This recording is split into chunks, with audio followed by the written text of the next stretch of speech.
I got to go to Warhammer World and go and experience the open day that they were holding to celebrate the launch of the old world. So today I'm going to be talking about my experiences and just what I thought of the event. My day started really early. The night before, I'd been speaking with my friends about how busy we thought it might be. And on the off chance that it might be too busy, we decided to get up quite early. So about 7:45 in the morning, I started to leave my house and walk towards Warhammer World. So when arriving at Warhammer World, I could see that there was already a queue. Thankfully, my friends Andy and Annie had already saved me a place and we got straight into the queue. I think we were about 25th in the queue, which was nice. It was nice and early.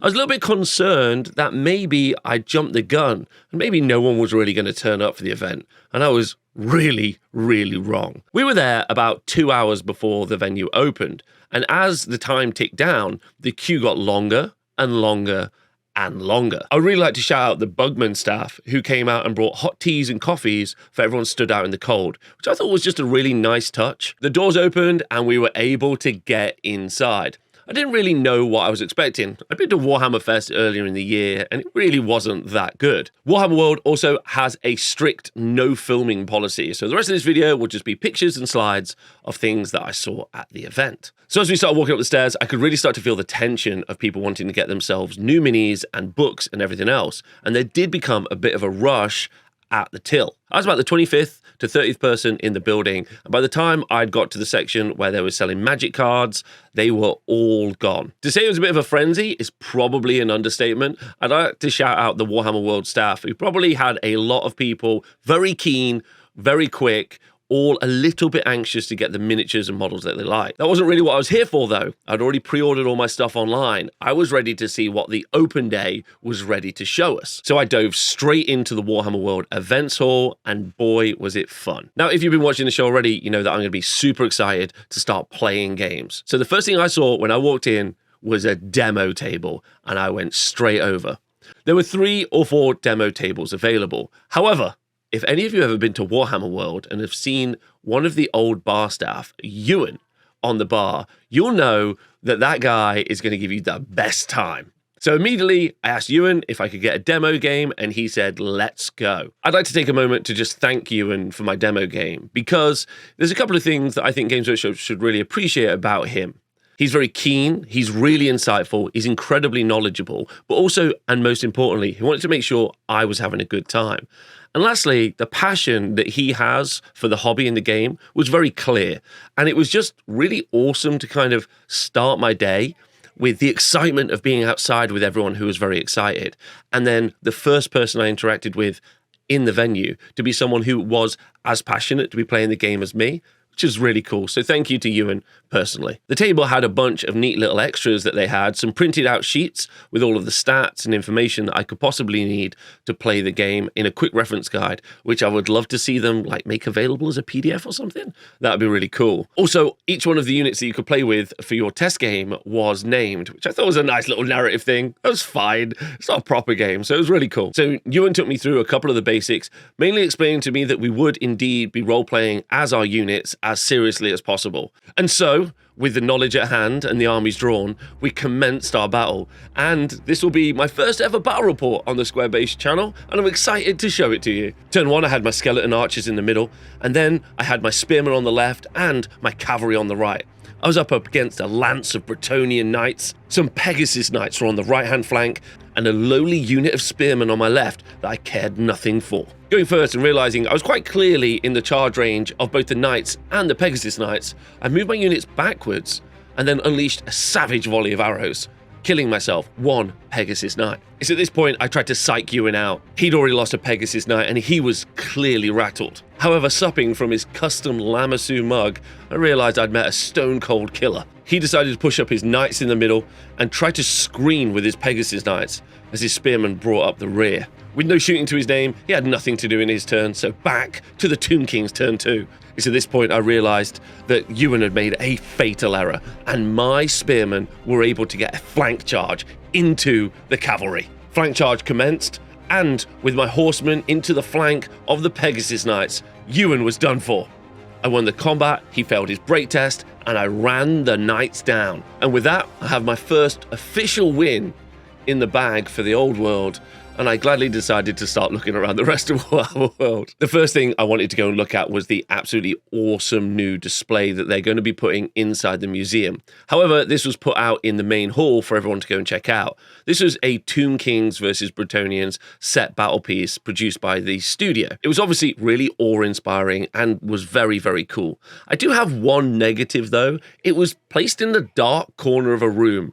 Wouldn't have been very much to put a couple of lights over it to showcase the quite clear amount of love and attention and detail that's been put into this piece. However, with that criticism aside, there were loads of kit bashes of Tomb Kings on chariots and knightly charges running across the board. As you go deeper into the castle, there are constructs battling out against all manner of Bretonnian heraldry. And in the back of the castle, a fantastic scene with some tomb scorpions popping up and starting to assail the fortress. The inside of the events hall of Warhammer World is a giant castle, and they had decked out the back of the room with loads of cool big signs. We got a little bit of a timeline of the world of legend, and I thought that this was quite a fun little thing, especially for people who weren't really sure about what the hell the old world was. There were loads of mums and dads at the event with their kids, and it really kind of gave me like a museum vibe, which was actually really, really cool. It was fun watching some kids run up and point at the different timelines and be really excited and, ask their parents what that was. You could really see the next generation picking up what the IP and all of the story was from the old world. The next section of the display hall was dedicated to 3 different armies. Obviously, there was one for the Tomb Kings and Bretonnians, but excitingly, and obviously at this point watching the show, Orcs and Goblins. Orcs and Goblins being the next army for the old world is awesome, and there were loads of the original models on display. It was very cool to see the backdrops and the art for all this amazing stuff that I really, really love, but not being able to discuss with any of the creatives the reason that they sculpted it that way, where their inspiration was from, things that they added that are little Easter eggs, which used to be a really big feature of when they had Horus Heresy open days or any of the big events, is a huge shame. And everyone knows about this already. This isn't something that's new. But Games Workshop making it so that you can't interact with the creators of this wonderful work is obviously horrible, and is a real detriment to the events, them as a company, and my experience of the thing. But the fact that it wasn't there is just sad. And, once you'd got past seeing all of the minis and the backdrops, that was it for your interaction with the old world. And I was sad. However, thankfully, all of my friends are awesome, and I went with loads of people, and the event hall was buzzing. Like I said, there was a massive queue when we got in, and as I turned around from taking my photos of all the minis, I noticed that there was a huge queue for the store, and I'm talking huge. They said that the queue for the store was something like an hour to an hour and a half long, and I was gobsmacked about how many people were there to pick up minis. I know the old world is popular, or was going to be popular, but I think even the Warhammer World staff and the event staff were stunned. They weren't just like, oh, this feels like an open day, it's a big deal. They were stunned at how busy it was. It was manic and insane. Another little cool thing that was going off in the event hall was a mega battle. So Steve and Luca from Mini Wargaming had flown over from Canada literally the night before and had set up a bunch of miniatures in a huge mega battle, with massive blocks of infantry and cavalry battling it out and inviting people to jump in and talk about it and play some games. Both Steve and Luca have been creating loads of content for the old world.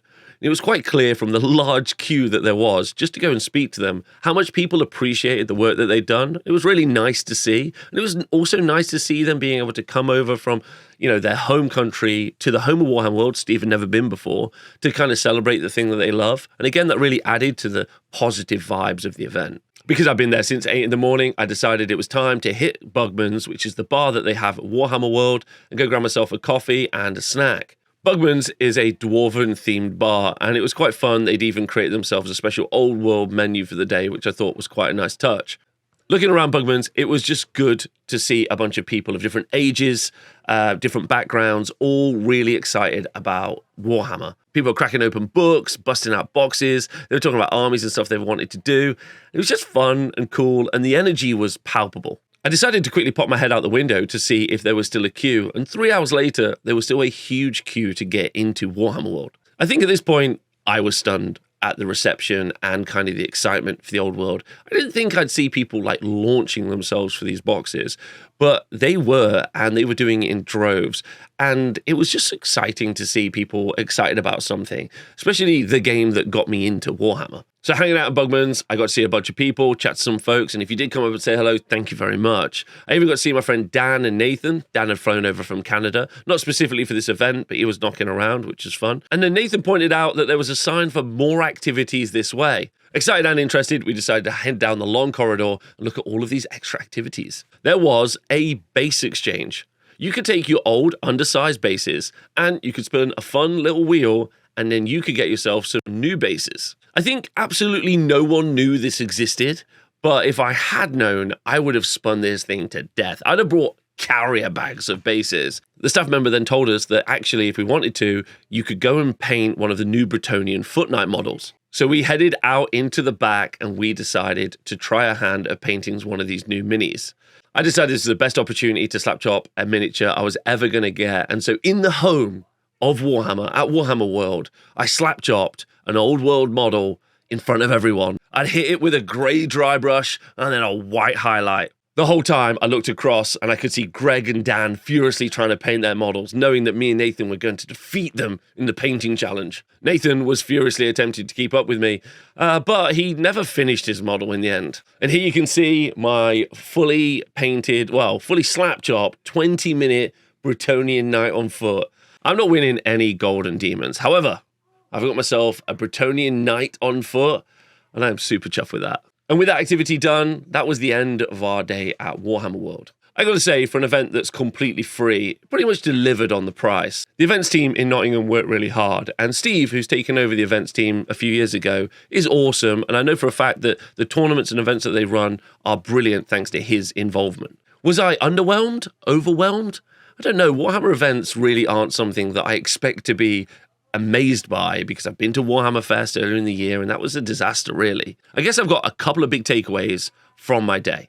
Number one, it's like 9 o'clock at night. It's 13 hours since I headed out to go to Warhammer World, and I'm still buzzing.